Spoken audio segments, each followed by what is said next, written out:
चंडीगढ़ में high power purchase committee की बैठक हुई, जिसकी अध्यक्षता सीएम मनोहर लाल ने की। बैठक में कैबिनेट मंत्री रणजीत सिंह चौटाला, मंत्री मूलचंद शर्मा, मंत्री जेपी दलाल, मंत्री बनवारी लाल और राज्य मंत्री अनूप धानक समेत तमाम अधिकारी मौजूद रहे। बैठक के बाद सीएम ने जानकारी देते हुए बताया कि बैठक में कुल 26 एजेंडे रखे गए। इनमें से 18 एजेंडों को मंजूरी मिली, जबकि 8 एजेंडे स्थगित हुए। सीएम ने बताया कि सरकार ने कुल 275 करोड़ की सरकारी खरीद को मंजूरी दी है। सिंचाई विभाग के 11 एजेंडे भी सामने आए थे। सीएम ने बताया कि पशुओं का बीमा करने के लिए 3 साल के लिए एक एजेंसी के साथ समझौता हुआ है।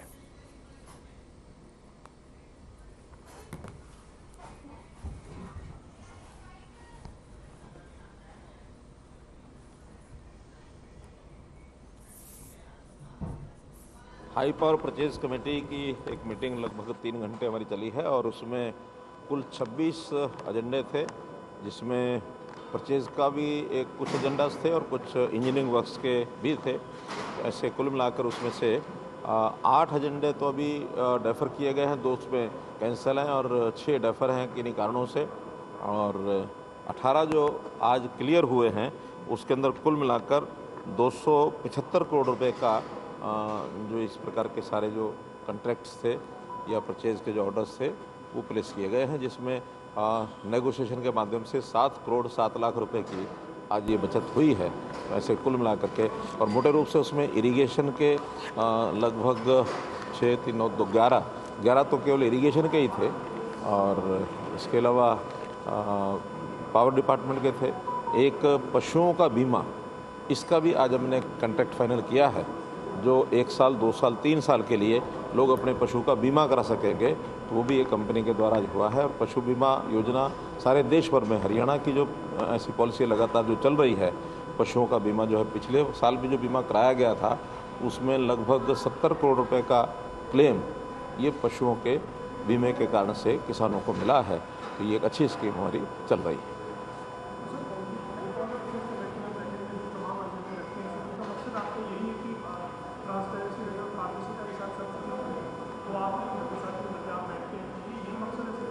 कुल मिलाकर के आखिर पारदर्शिता आनी चाहिए और एक प्रक्रिया भी उसकी अच्छी होनी चाहिए, क्योंकि अभी तक नेगोशिएशन का सिस्टम जो है बहुत कोई अच्छा खुद ही मार्क नहीं था, और कई बार तो L1 से एक ही आदमी को बुला करके उसी से नेगोशिएशन करते थे।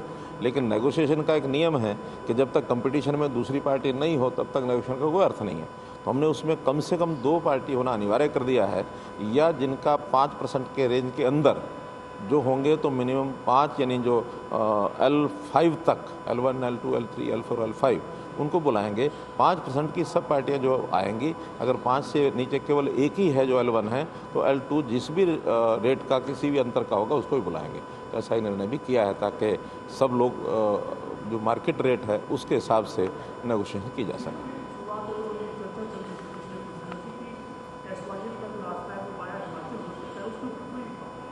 कुछ लोगों ने सुझाव दिया है और उस सुझाव में अभी कोई फॉर्मल उसके ऊपर कोई काम नहीं किया गया है। एक सुझाव के रूप में कुछ कहा है, जो सुझाव देने वाले स्वयं ही कोई उसका प्रारूप कोई उसका बना के लाएंगे कोई, तो उसके बाद देखेंगे फिजिबिलिटी कितनी है कितनी नहीं है। और वो आखिर कोई हरियाणा सरकार के हाथ में अकेले नहीं है, उसमें मल्टीपल स्टेट्स का मामला है, सेंटर का मामला है, तो उस नाते से कभी चलेगा, वरना तो जो सुप्रीम कोर्ट का निर्णय है हमारे लिए वही फाइनल है कि SYL जो है उसका रूट है उसी पर वो बनेगा।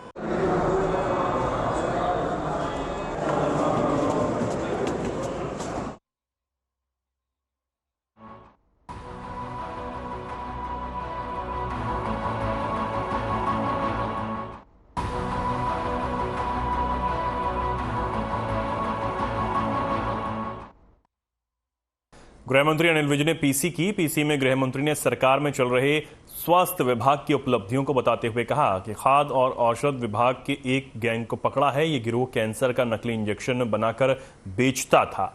इंजेक्शन की कीमत करीब 2 से 2.5 लाख बताई जा रही है। एक फर्जी ग्राहक बनकर गिरोह का पर्दाफाश किया गया। पकड़े गए व्यक्ति से पूछताछ के बाद दिल्ली में बसे एक शख्स का नाम सामने आया है। विभाग ने मुख्य आरोपी को मुंबई कोलाबा से गिरफ्तार किया है। आरोपी के खिलाफ मामला दर्ज किया गया है और उन्होंने विपक्ष पर भी जमकर इस दौरान निशाना साधा।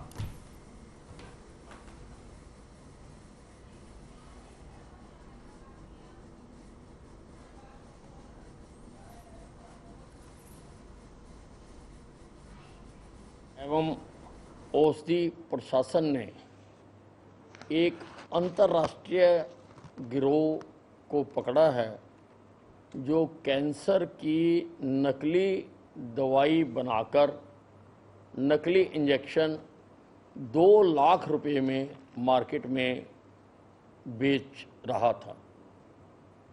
उसके ऊपर इटली की एक कंपनी का एड्रेस लिखा हुआ था। हमने इटली की कंपनी से भी बातचीत की और उन्होंने बताया कि इस तरह का हमारा कोई इंजेक्शन मार्केट में नहीं है। तो हमने नकली ग्राहक भेजकर संदीप भुई को सबसे पहले हमने गिरफ्तार किया। हाँ जी।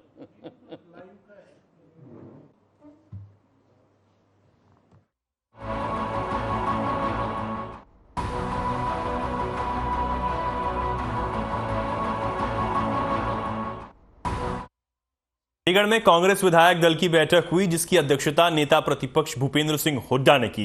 इसके बाद हुड्डा ने प्रेस कॉन्फ्रेंस की और बैठक में हुई चर्चा पर जानकारी दी।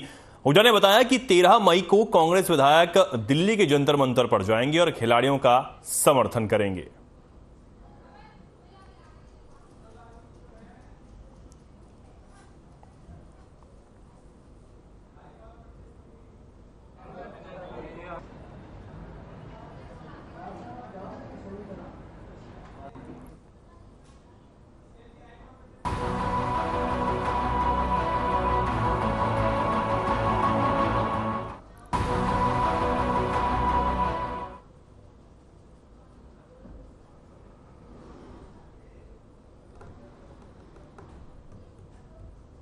अभद्र भाषाओं का अंबार लगेगा। लेकिन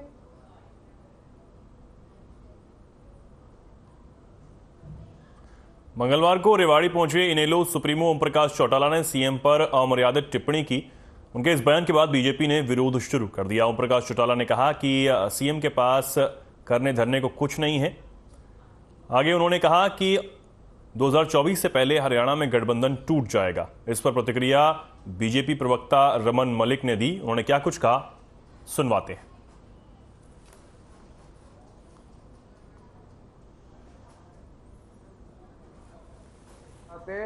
जाति सूचक और अन्य अभद्र भाषाओं का अंबार लगेगा। लेकिन हरियाणा में यह सारा काम तब से हो रहा है जब से आदरणीय मुख्यमंत्री मनोहर लाल खट्टर जी ने गद्दी संभाली। वो इसलिए क्योंकि एक वर्ग विशेष से आने वाले कुछ चुनिंदा लोग ये हजम नहीं करते, सारे नहीं, कुछ चुनिंदा लोग ये हजम नहीं कर पा रहे हैं कि एक पंजाबी मुख्यमंत्री कैसे बन गया हरियाणा।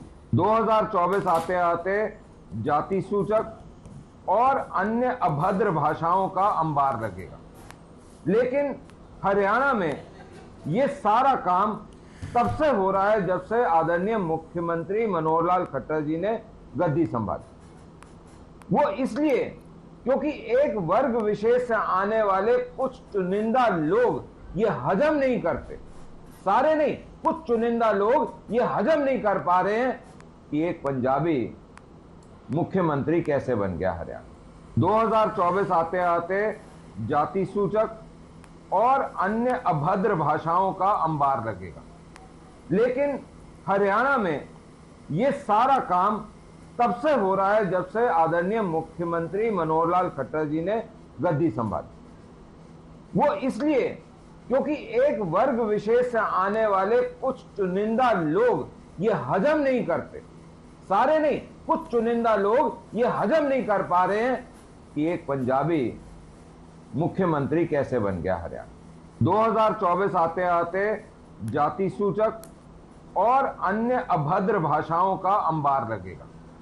लेकिन हरियाणा में यह सारा काम तब से हो रहा है जब से आदरणीय मुख्यमंत्री मनोहर लाल खट्टर जी ने गद्दी संभाली। वो इसलिए क्योंकि एक वर्ग विशेष से आने वाले कुछ चुनिंदा लोग ये हजम नहीं करते, सारे नहीं, कुछ चुनिंदा लोग ये हजम नहीं कर पा रहे हैं कि एक पंजाबी मुख्यमंत्री कैसे बन गया हरियाणा। 2024 आते आते जाति सूचक और अन्य अभद्र भाषाओं का अंबार लगेगा। हरियाणा में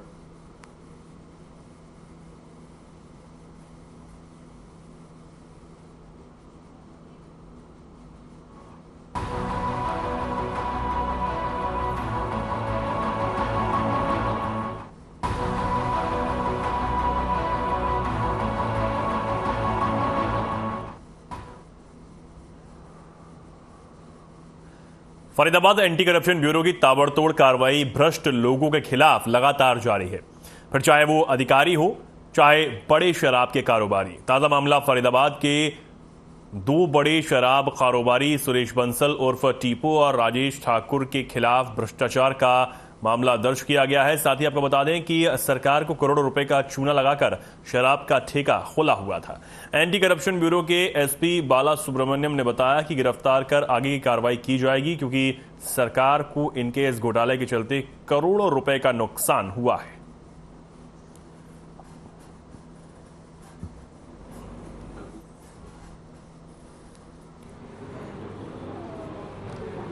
शराब का ठेका इलीगल एनक्रोचमेंट था जो चला रहे थे, वो जो एचएसपीसी के अधिकारियों के मिलीभगत के साथ था, और वो सरकार को नुकसान भी हो रहा था और प्राइवेट आदमी को तो फायदा भी पहुंच रहा था।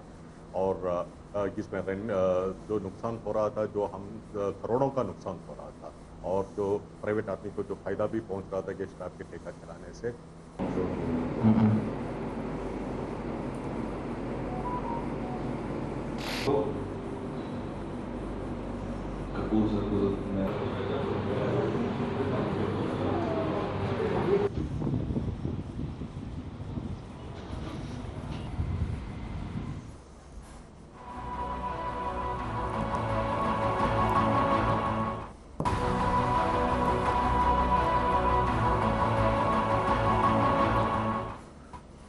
फरीदाबाद के सेक्टर 12 लघु सचिवालय का ये मामला है, जहां आज बहुजन समाज पार्टी के कार्यकर्ता एकत्रित हुए और जंतर मंतर पर धरना दे रहे पहलवानों के समर्थन में विरोध प्रदर्शन किया। साथ ही आपको बता दें कि बीएसपी के कार्यकर्ताओं ने सेक्टर 12 लघु सचिवालय पर प्रदर्शन किया और सीटीएम के माध्यम से राष्ट्रपति के नाम ज्ञापन भी सौंपा। इस मौके पर बीएसपी के कार्यकर्ताओं ने कहा कि वे देश की बेटियों के साथ हैं और इस मुहिम को अंजाम तक पहुंचाकर ही मानेंगे।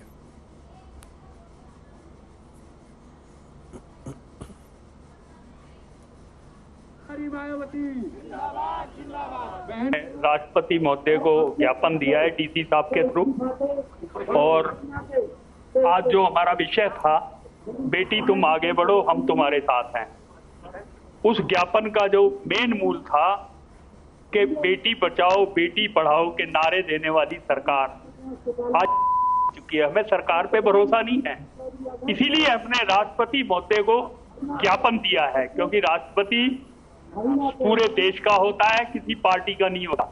सरकार शर्म करो, बीजेपी सरकार इस देश के बहुत बड़े स्तंभ हैं तो लोग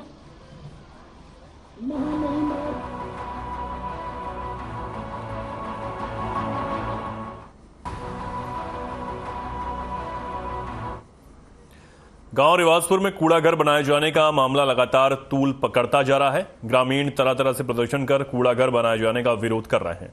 ग्रामीणों को पता चला कि प्रशासनिक अधिकारी कूड़ा घर के लिए प्रस्तावित जमीन पर पहुंचने वाले हैं, जिसके बाद सैकड़ों की संख्या में ग्रामीण मौके पर पहुंचे। फरीदाबाद के गांव रिजावपुर का ये पूरा मामला है, जहां कूड़ा घर बनाए जाने को लेकर लगातार विरोध प्रदर्शन किया जा रहा है। ग्रामीण अलग अलग तरीके से लगातार कूड़ा घर के विरोध में अड़े हुए हैं।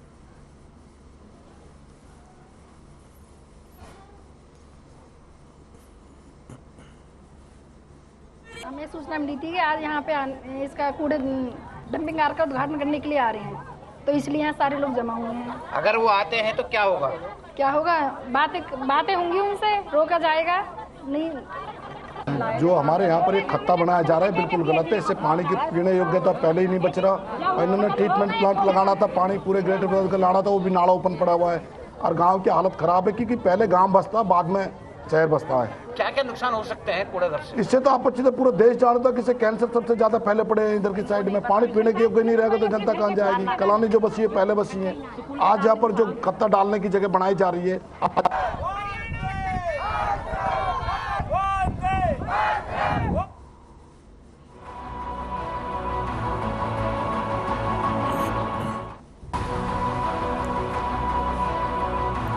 बल्लभगढ़ की कई दुकानों पर क्राइम ब्रांच, फरीदाबाद पुलिस और कई विभागों की टीम ने एक संयुक्त ऑपरेशन चलाकर छापेमारी की।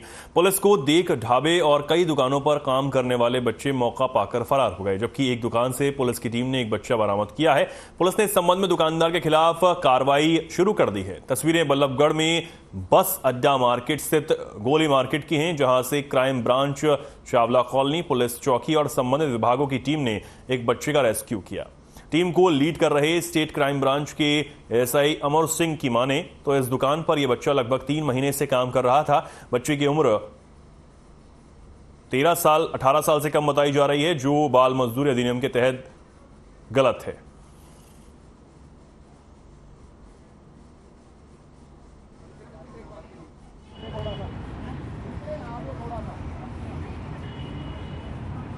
एक बच्चे को चावला कॉलोनी चौकी एरिया से एक बच्चे को रेस्क्यू किया है और जो बच्चा है एक दुकान पे काम कर रहा था, बाल मजदूरी कर रहा था। जो हमारे साथ बाल विकास धारा एनजीओ है, जिला बाल इकाई की टीम है, लेबर इंस्पेक्टर हैं और भी कई साथी हैं, जिला चाइल्ड लाइन है और भी कई साथी हैं हमारे साथ। सभी टीमों के साथ मिलकर इस बच्चे को रेस्क्यू किया गया था।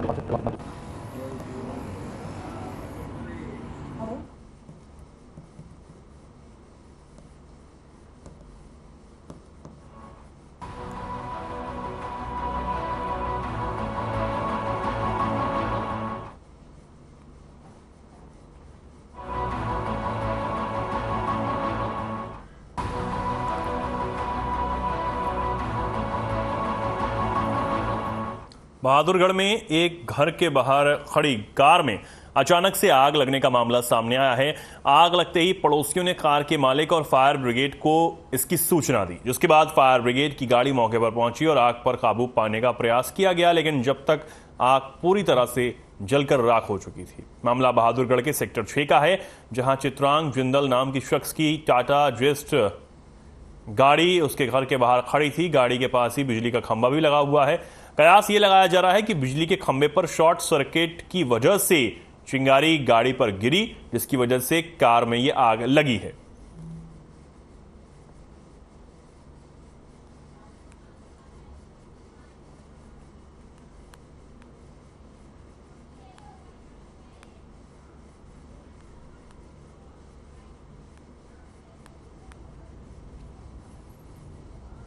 ये बाहर गाड़ी में आग लगी थी, तो लोगों ने बैल बज के बताया कि गाड़ी में आग लगी पड़ी। हमने देखा तो खंबे से आग लगी हुई थी। तो उसके बाद हमने देखा विदिन 5 मिनट्स पूरी गाड़ी में आग लगी थी, तो हमारी हिम्मत नहीं बैठी गाड़ी। इतनी देर में फायर ब्रिगेड वालों को फोन करा पड़ोसियों ने, सबने, तो 15-20 मिनट में वो लोग आए हैं। लेंस से आग लगा हुआ है।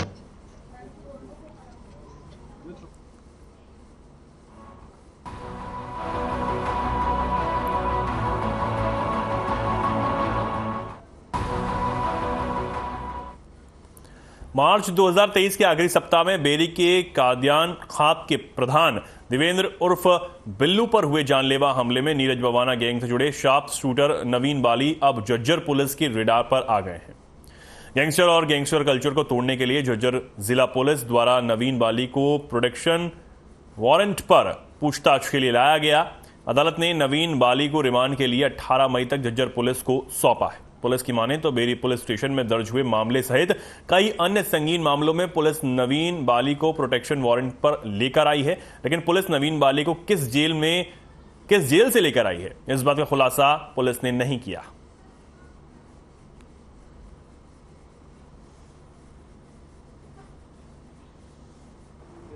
ये गैंगस्टर और गैंग कल्चर फैलाने वालों के विरुद्ध हमारे अभियान में और जो 95 नंबर मुकदमा है बेरी थाने का, उसमें पूछताछ के लिए नवीन बाली को अभी पुलिस रिमांड में लिया गया है और अभी पूछताछ जारी है। तो जैसे भी आगे तथ्य आएंगे उसका आपको विवरण दिया जाएगा। ये जो प्रधान है कादियान खाप के बिल्लू, उसी मामले में सर?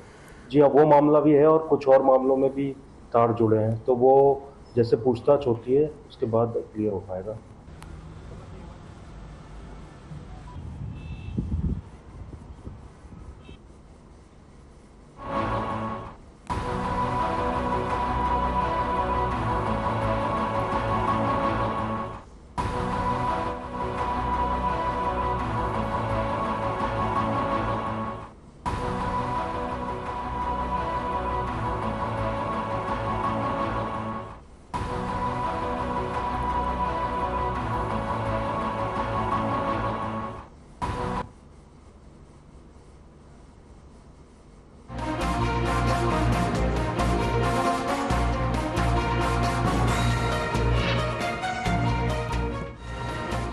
शिक्षा मंत्री ने पानीपत में जिला कष्ट निवारण समिति की बैठक की अध्यक्षता करने की। बैठक में कुल 19 शिकायतें आई, जिनमें से 16 शिकायतों का निपटारे मौके पर ही किया गया और 3 शिकायतों के लिए कमेटी गठित कर दी गई है, जिनका निपटारा अगली बैठक में किया जाएगा। इस दौरान शिक्षा मंत्री ने कहा कि प्रदेश के सरकारी स्कूलों का शिक्षा का स्तर दिल्ली और अन्य राज्यों से बेहतर है।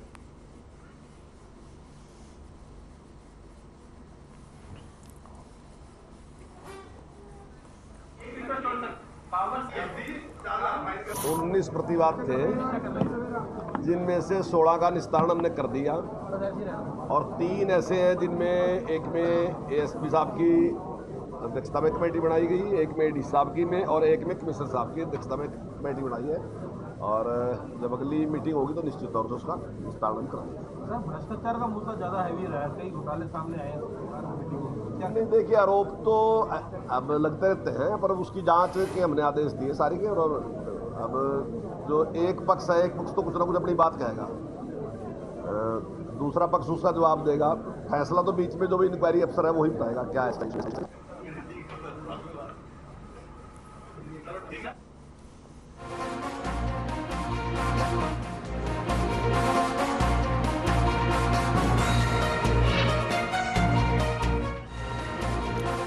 ग्लोबल वार्मिंग के चलते लगातार मौसम में उतार चढ़ाव के कारण बीमारियों ने भी पैर पसारने शुरू कर दिए हैं। फरवरी से शुरू हुई अस्थमा की बीमारी अभी तक जारी है। इसके चलते ही आने वाले समय में अंबाला का तापमान 40 से 45 डिग्री तक पहुंचने की संभावना जताई जा रही है, जिसके चलते हीट वेव की भी आशंका जताई जा रही है। हालांकि स्वास्थ्य विभाग इसके लिए पहले से ही तैयारी कर चुका है, लेकिन civil surgeon doctor Kuldeep Singh ने लोगों से अपील करते हुए कहा कि घर से अपने आप को ढककर बाहर निकलें और ज्यादा से ज्यादा तरल पदार्थों का ही सेवन करें।